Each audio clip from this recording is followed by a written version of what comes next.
Samuel, Samuel, reis, reis e crônicas, crônicas, Esdras, Neemias, Ester, Jó, Salmos, Provérbios, Eclesiastes, Cantares, Isaías, Jeremias e Lamentações.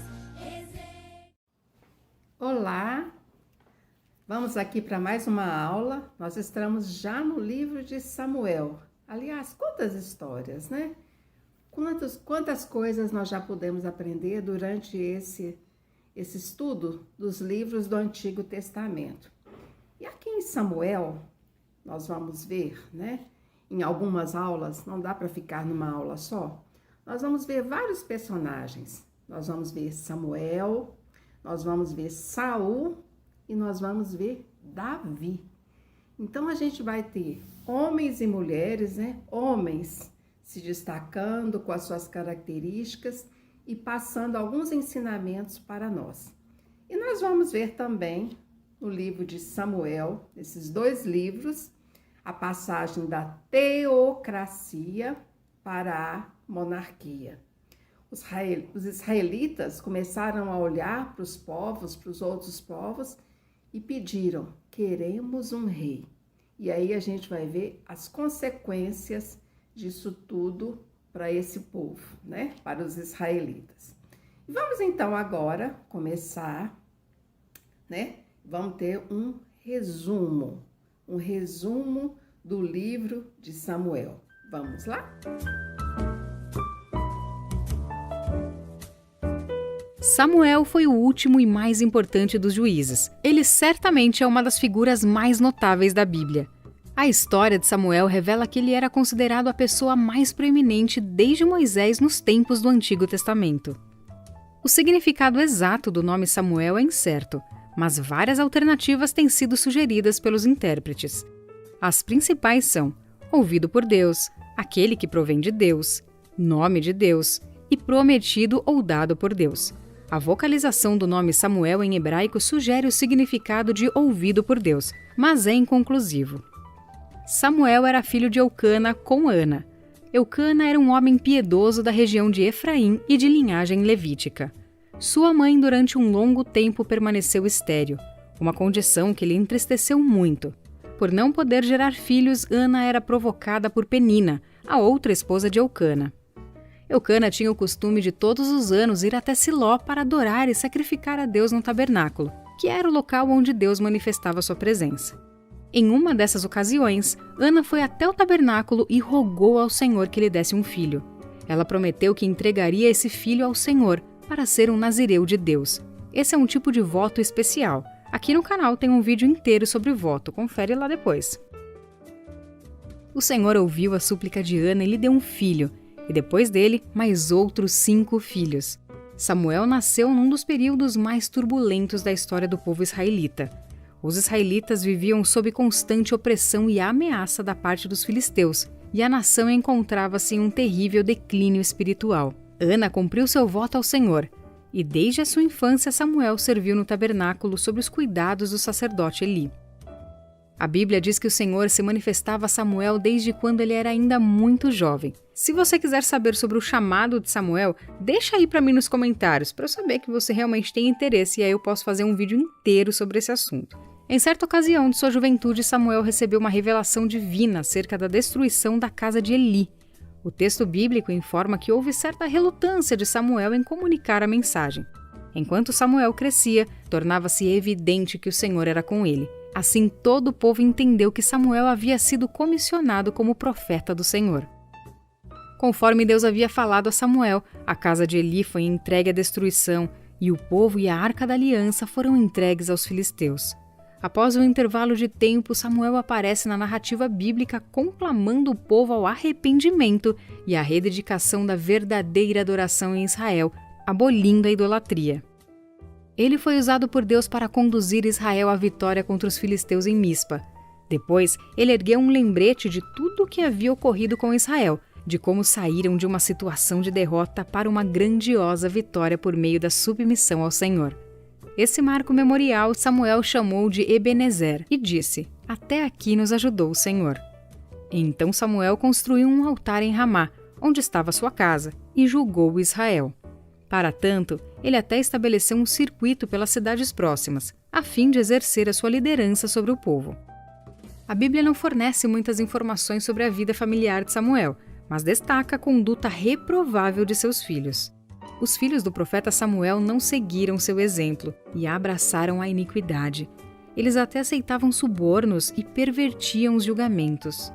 Diante desse cenário e sem vislumbrar um possível substituto para Samuel, o povo começou a pedir uma alternativa. Essa alternativa era a monarquia. Deus já havia prometido dar reis ao seu povo, mas os israelitas não estavam dispostos a esperar a ação divina nesse sentido. Então, eles buscaram um rei para si, com uma motivação errada, conforme suas próprias ambições e sem se atentar à lei de Deus. Aquela atitude do povo era uma rejeição direta ao próprio Deus e não a Samuel. Então o Senhor autorizou Samuel a atender ao pedido do povo. Samuel ainda alertou acerca do preço que os israelitas teriam de pagar por escolher um rei fora do tempo oportuno. Então Saul foi o homem escolhido para ser o primeiro rei de Israel. Ele era um homem valente, corajoso, de boa aparência e tinha certos dons carismáticos para a liderança. Então Samuel ungiu Saul como rei e comunicou essa unção publicamente em Mispa. Após a vitória dos israelitas sobre os amonitas, aconteceu uma cerimônia de coroação. E antes de eu te falar sobre Samuel e Davi, se você chegou aqui e ainda não é inscrito no canal, mas está gostando do vídeo, não se esquece de se inscrever e ativa o sininho para você não perder mais nenhum estudo bíblico, combinado? Saul foi incapaz de discernir e valorizar o que era espiritual. Ele advogou para si privilégios sacerdotais ao oferecer pessoalmente sacrifícios. Depois ele violou as coisas consagradas ao Senhor e desobedeceu às ordens divinas na ocasião da vitória sobre os amalequitas. Diante de tudo isso, Samuel anunciou que Davi havia sido rejeitado como rei de Israel. Então o Senhor deu instruções a Samuel acerca da sucessão ao trono de Israel. Ele foi enviado à casa de Jessé, onde, segundo a direção do Senhor, ungiu Davi como novo rei de Israel. E aqui no canal tem um estudo sobre a vida de Davi. Eu vou deixar na tela final desse vídeo aqui, beleza? O episódio da unção de Davi demonstra com clareza a importância de Samuel em Israel e foi o último ato oficial de Samuel registrado na Bíblia. Depois disso, Samuel aparece uma última vez em Ramá, na casa dos profetas, presidindo sobre eles. Naquela ocasião, Davi lhe procurou ao fugir de Saul. Apenas 2 versículos falam de sua morte.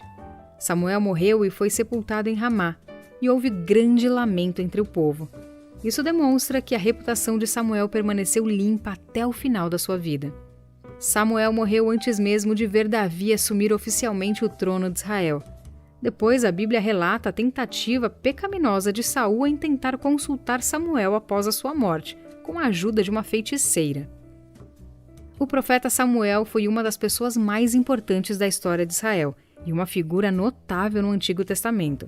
Ele foi o primeiro de uma tradição profética em Israel, o último dos juízes e aquele que ungiu os primeiros reis da nação. Seu exemplo de fé atravessou os séculos e por isso ele é mencionado pelo escritor de Hebreus entre os heróis da fé.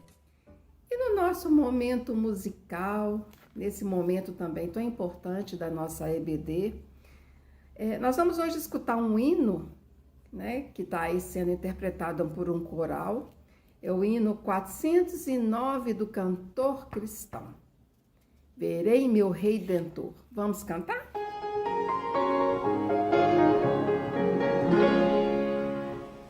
Fim da vida terreal, quando já do rio além, nessa vida tão gloriosa me encontrar.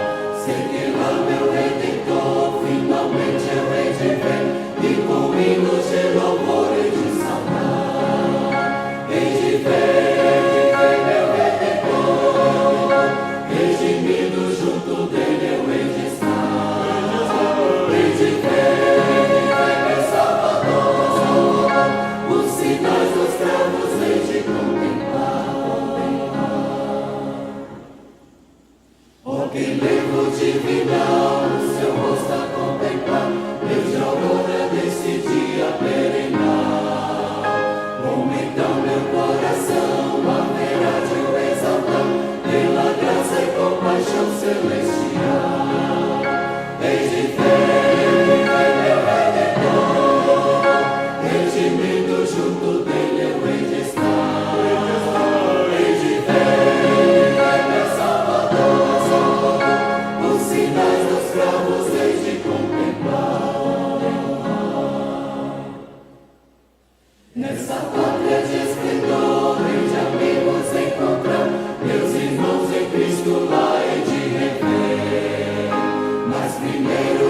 irmãos, quando ali no céu chegar, meu Jesus é quem eu mais anseio ver. Hei de ver meu Redentor, redimido junto dele eu hei de estar. Hei de ver meu Salvador, os sinais dos cravos hei de contemplar. Pelas portas de Sião, com as vestes a brilhar, onde a noite e o pranto nunca chegarão. Lá no lindo céu de luz, há de Cristo me guiar, e muito perto sim eu hei de vê-lo então. Hei de ver meu Redentor, redimido junto dele eu hei de estar. Hei de ver meu Salvador, os sinais dos travos hei de contemplar. E no nosso momento de oração, nesse momento de intercessão, às segundas-feiras nós também temos na nossa igreja, de 9 às 10, esse momento, né? Das 21 às 22 horas. Você pode também estar nos seguindo, ou aí na sua casa ter esse momento separado para estarmos conectados juntos, né? Nesse momento de oração. Vamos agradecer pelas bênçãos recebidas. Nós estamos no mês de novembro, no mês 11, e nós temos, com certeza, muitas bênçãos para agradecer, né? Muitas bênçãos para, com elas, render graças ao nosso Deus. Vamos clamar pelo nosso país, pelo Brasil. Esse nosso país, esse país amado, mas que merece e necessita sempre do nosso clamor. O nosso presidente, os ministros, chefes de estados, pessoas que ocupam cargos de liderança, vamos interceder pela nossa nação. Vamos orar pela paz mundial, né? Nós temos vários países em conflito, vários países, né, que estão aí lutando, né? E aí a gente vê famílias, pessoas sofrendo as consequências desse processo todo. Vamos orar. Vamos orar pelos nossos missionários. Aliás, estamos em plena campanha de missões.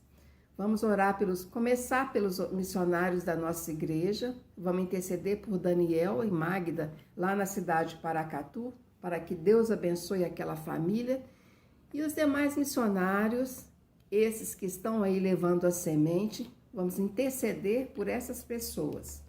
Vamos orar pela nossa igreja, Igreja Batista das Alterosas. Nós estamos aqui no bairro Padre Eustáquio, para que Deus nos abençoe, que os nossos vizinhos possam ser alcançados, que através aqui da nossa igreja, eles possam não só ouvir, mas tomar uma decisão em suas vidas, nesse bairro profundamente católico, que a gente possa fazer toda a diferença aqui onde estamos.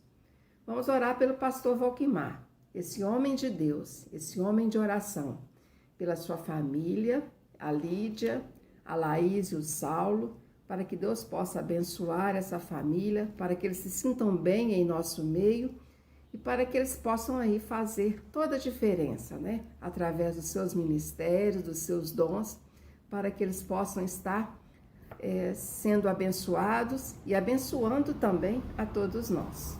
Vamos orar pelos nossos dízimos e pelas ofertas, pelas pessoas que estão dizimando, pelas pessoas que estão ofertando, e que aquelas também que por algum motivo não estão fazendo, para que elas possam fazê-lo num tempo oportuno. Vamos orar pelo nosso tesoureiro, pela Comissão de Finanças, é uma grande responsabilidade. Vamos clamar para que Deus abençoe todo esse grupo aí envolvido com os dízimos e as ofertas. Vamos orar pelos ministérios, pelas pessoas que já estão exercendo as suas funções, estão aí no dia a dia, tentando fazer, né, da melhor forma possível, para que Deus capacite a cada um de nós e para que outras pessoas também, né, possam aceitar o desafio e colocar a mão no arado, né? Há muita coisa a ser feita. E vamos orar pelos nossos idosos e enfermos, esse grupo tão querido, esse grupo tão especial, para que Deus abençoe a cada um, os seus familiares, as pessoas que estão ali cuidando, as pessoas que estão ali, né, no dia a dia, para que Deus esteja capacitando, dando sabedoria e paciência para essas pessoas, para os cuidadores, equipe médica e todos que estão envolvidos nesse ministério, o ministério do cuidar. E vamos orar pela nossa construção.